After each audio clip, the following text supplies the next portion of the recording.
when you're moving towards a valued goal, and the signs are that you're actually succeeding in your movement towards it. And part of that is because the dopaminergic system responds to cues of consummatory reward.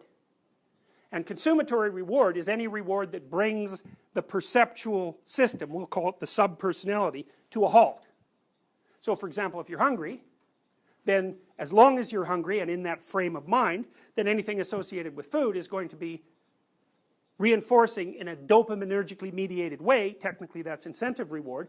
But as soon as you eat, well then that frame of reference is no longer relevant, it disappears, and then food isn't reinforcing. Even though it's interesting, because you might think that one of the ways that you could stop eating when you'd had enough is that food would stop tasting.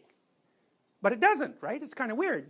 The food still tastes the same, roughly speaking, but it's no longer enjoyable. And the reason for that actually is that the taste system has two elements that are separated physiologically. One of them is responsible for taste, and it's also responsible for sort of making you want to crave different foods during an eating episode. So there's actually a separate one for sweets, for example, and so you can satiate the others and not satiate the sweet receptors, and then you want some dessert. So, and if you keep rewarding that system with dessert, then it's going to get more and more powerful. But there's another system that sits on top of that acts independently, and its job is to say how good each of those tastes now are.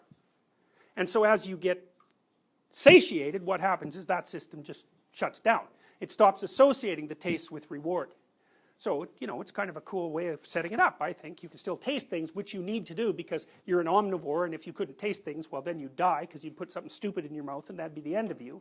So you can maintain the taste, but the reward varies.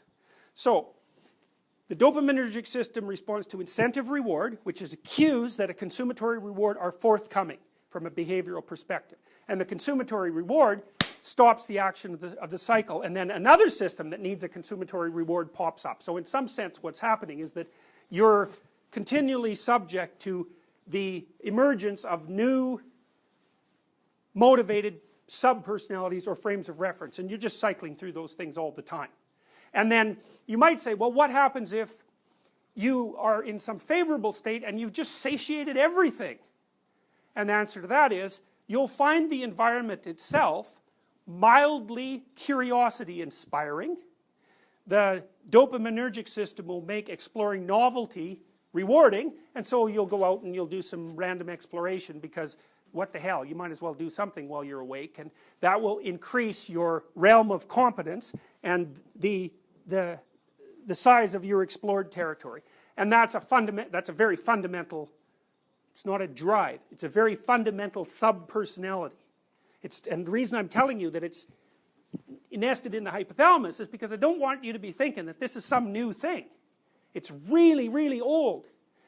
It's probably about as old as pain.